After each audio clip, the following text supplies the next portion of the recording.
ఉత్తర తెలంగాణలోనే అతిపెద్ద ఆసుపత్రి ఎంజీఎం. నిత్యం వేలాది మందికి వైద్య సహాయం అందించే ఈ ఆసుపత్రిలో నిర్లక్ష్యపు నీడలు కమ్ముకున్నాయి. దీంతో చరిత్రలో ఎప్పుడూ లేని విధంగా తొలిసారిగా 77 మందికి మెమోలు జారీ చేశారు. ఆసుపత్రిలో విధులతో పాటు రోగుల పట్ల నిర్లక్ష్యం వహిస్తున్నారన్న ఫిర్యాదులతో ఎంజీఎం వైద్యులు, ఉద్యోగులపై కలెక్టర్ సత్యశారద చర్యలు తీసుకోవాలని ఉత్తర్వులు జారీ చేశారు. దీంతో అధికారులు వారిపై చర్యలు తీసుకునేందుకు సిద్ధమయ్యారు.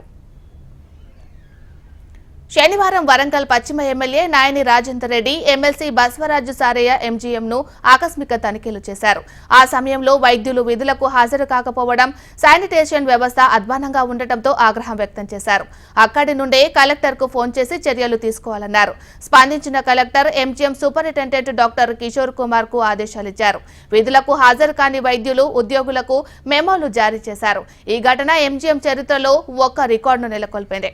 నిర్లక్ష్యం వహిస్తున్న సిబ్బందిపై కఠిన చర్యలు తీసుకుని ఇటువంటివి పునరావృతం కాకుండా చూడాలని రోగులు, ప్రజలు డిమాండ్ చేస్తున్నారు.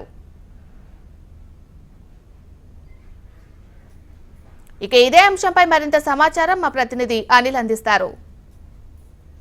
ఉత్తర తెలంగాణకి పెద్ద దిక్కుగా ఉన్నటువంటి వరంగల్ ఎంజీఎం ఆసుపత్రిలో సమస్యలు పడికేశాయి. మొత్తంగా ఉద్యోగులు సైతం గైర్హాజరవుతుండటంతో వరంగల్ జిల్లా కలెక్టర్ ఉద్యోగుల మీద ఆగ్రహం వ్యక్తం చేసి వారికి మెమోలు కూడా జారీ చేయడం జరిగింది. విధులకు సక్రమంగా హాజరు కావడం లేదనే ఉద్దేశంతో వరంగల్ జిల్లా కలెక్టర్ సత్యశారద దాదాపు 70 మంది ఉద్యోగులకు మెమోలు జారీ చేయడం జరిగింది. మరో 17 మంది మీద క్రమశిక్షణ చర్యలు తీసుకోవడానికైతే ఉన్నతాధికారులు ఆదేశించడం జరిగింది. మరోపక్క హనుమకొండ ఎమ్మెల్యే నాయని రాజేందర్ రెడ్డితో పాటుగా ఎమ్మెల్సీ బసవరాజు సారయ్య సైతం అన్ని వార్డులను తిరిగి అక్కడ ఉన్నటువంటి శానిటేషన్ పరిస్థితి మీద అయితే తీవ్ర ఆగ్రహం వ్యక్తం చేయడం జరిగింది. ఎంజీఎంలో ఎవరు కూడా పని చేయడం లేదని చెప్పేసి వారందరికీ తక్షణమే మెమోలు ఇవ్వాలని చెప్పేసి చెప్పడం జరుగుతుంది. ఉత్తర తెలంగాణలోనే దాదాపు 1000 పడకల ఆసుపత్రి ఉన్న వరంగల్ ఎంజీఎం ఆసుపత్రిలో చాలా సమస్యలు ఉన్నాయి. వీటిని పరిరక్షించాలని చెప్పేసి ఉద్యమకారులు చాలా ఎత్తున చేస్తున్నారు. మనతో మాట్లాడడానికి ఎంజీఎం పరిరక్షణ సమితి నాయకుడు స్వామి గారు ఉన్నారు. సార్ చెప్పండి, ఏం జరిగింది అసలు ఎంజీఎంని ఎట్లా చేయాలి?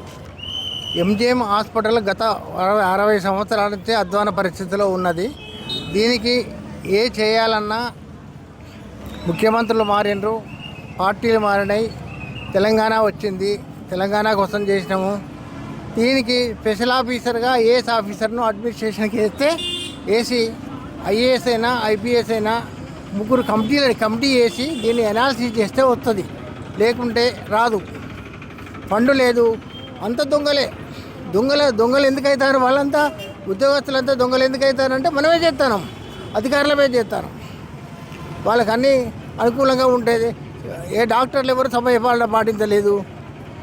చక్కటి అడ్మినిస్ట్రేషన్ గల విద్యావంతుడైన చక్కటి సూపరింటెండెంట్ కూడా రావడం లేదు.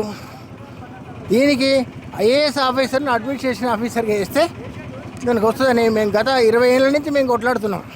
ముగ్గురు ఐఏఎస్ ఆఫీసర్లను కమిటీ వేసి ఒక అడ్మినిస్ట్రేషన్ ఐఏఎస్ ఆఫీసర్ని వేసి చేస్తే ఎంజీఎం అవుతుంది. మీరు చెప్పండి, అసలు ఏం కోరుకుంటున్నారు? ఎంజీఎం ఎట్లా ఉంది? ఎంజీఎం గత 15 ఏళ్ళ నుంచి అయితే దారుణమైన పరిస్థితి ఉంది. గత ప్రభుత్వం ఏదైతే బీఆర్ఎస్ ప్రభుత్వం ఉందో, మేము హంగు ఆర్భాటాలతోనే ఒక కొత్త హాస్పిటల్ను నిర్మాణం చేస్తామనేసి అప్పుడు బీఆర్ఎస్ పార్టీకి సంబంధించినటువంటి ముఖ్యమంత్రి వారు కావచ్చు, లేకపోతే స్థానికంగా ఉన్నటువంటి మంత్రి గారు ఎర్రబెల్లి దయాకర్ రావు గారు కావచ్చు, ఈ యొక్క ఎంజీఎంని నెగ్లెక్ట్ చేయడం జరిగింది. ఇక్కడ ఇన్ఫ్రాస్ట్రక్చర్ని కానీ దేన్ని కూడా ఎట్లాంటిది కూడా డెవలప్ చేయకుండా ఉన్నారు. మరి ఇప్పుడున్నటువంటి మంత్రి గారు, మరి వరంగల్ జిల్లాకు తూర్పు నియోజకవర్గానికి ఉన్నటువంటి మంత్రి గారు కూడా సేమ్ అదే పరిస్థితిని ఏర్పాటు చేస్తున్నారు. వారు కూడా అసలు ఎంజీఎంని పట్టించుకున్న దాఖలాలు ఏ కోణంలో కూడా లేదు. మేము తీవ్రంగా హెచ్చరిస్తున్నాం. ఎందుకంటే ఎంజీఎంలో ఒక ప్రాపర్గా సూపరింటెండెంట్ను పెట్టిన పరిస్థితి కూడా లేదు. ప్రతి 3 నెలలకు ఒకసారో 6 నెలలకు ఒకసారో సూపరింటెండెంట్ని తీసేయడం లేదు. అనంటే ఇక్కడ ఉన్నటువంటి ఏజెన్సీలలో పనిచేసేటువంటి సెక్యూరిటీ కావచ్చు, లేకపోతే ఏమంటారు దీన్ని కాంట్రాక్ట్ ఎంప్లాయీస్ కావచ్చు, కూడా వారు కూడా సమయపాలన లేదు. ఇది కరెక్ట్ కాదు. ఇప్పటికైనా కూడా ఏదైతే మన వారు చెప్పినట్టుగా ఒక ఐఏఎస్ అధికారితోని ఒక మంచి కమిటీని ఏర్పాటు చేసేసి, లేకపోతే ఇక్కడ స్థానికంగా ఉన్నటువంటి అందరి ఒపీనియన్స్ తీసుకొని అయినా కానీ ఈ యొక్క ఎంజీఎంని డెవలప్ చేయాలి. ఏదో 24 అంతస్తుల బిల్డింగ్ కడుతున్నామని చెప్పుకోవడానికి తప్పితే గత 7 ఏళ్ళ నుంచి అది అయింది లేదు, దీన్ని డెవలప్ చేసింది లేదనేసి మా యొక్క డిమాండ్ అండి.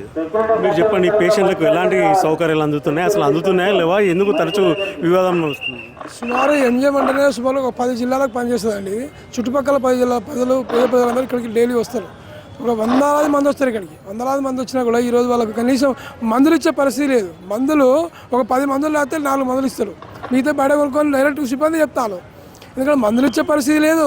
ఈరోజు మేము చూస్తే పోస్ట్ మార్టం పోయి చూస్తే అలా ఫ్రీజర్స్ ఉంటాయి కదా, అవి కూడా పనిచేస్తలేవు. అవి కూడా పనిచేయక ఈరోజు దుర్వాసన వస్తుంది. ఆ దుర్వాసన వస్తుంది చుట్టుపక్కల కంప్లైంట్ ఇచ్చినా దాని మీద కూడా పట్టించిన పరిస్థితి లేదు. అనేక మార్లు పోరాటాలు చేసినాం.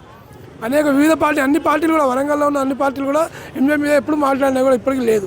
ఇప్పుడు మంత్రులు మారినా, ముఖ్యమంత్రులు మారినా, రాజ్యాలు మారినా, రాజ్యాధికారులు మారినా ఇది మారే పరిస్థితి లేదు. నిర్లక్ష్యం ఎందుకు జరుగుతుంది? ఉద్యోగులు ఎందుకు 75 మంది గైరాజని చెప్పి చెప్పారు. మొన్న ఎమ్మెల్యే గారు వచ్చారు. ఈ గైరాజరు కావడానికి కారణం ఏంటంటే ఈడ ఉన్న రాజకీయ నాయకులు కావచ్చు, ఇక్కడ ఉన్న కాంట్రాక్టులు కావచ్చు, ఇలా సెటిల్మెంట్ గ్యాంగులు తప్ప సెటిల్మెంట్ గ్యాంగులతో నడుస్తుంది ఈరోజు ఎంజం. అలాంటి పోవాలంటే దీన్ని ప్రత్యేకంగా చూడాలని చెప్పేసి మేము డిమాండ్ చేస్తాం. మొత్తంగా ఎంజిఎం ఆసుపత్రిని బాగుపరచాలంటే ఒక ఐఏఎస్ ఆఫీసర్తో కూడినటువంటి బాడీని ఏర్పాటు చేయాలని చెప్పేసి వీళ్ళందరూ కూడా చెప్పడం జరుగుతుంది. ముఖ్యంగా ఉత్తర తెలంగాణలో పెద్ద దిక్కు అయినటువంటి పేదల ఆసుపత్రిగా ఉన్న వరంగల్ ఎంజిఎం ఆసుపత్రికి తక్షణమే నిధులతో పాటుగా ఒక బాడీ కూడా వేసి పర్మనెంట్గా సూపరింటెండెంట్ వేయాలని చెప్పేసి వీళ్ళందరూ కూడా డిమాండ్ చేయడం జరుగుతుంది. వీళ్ళు రామరాజుతో అనిల్ కుమార్, HM TV, వరంగల్.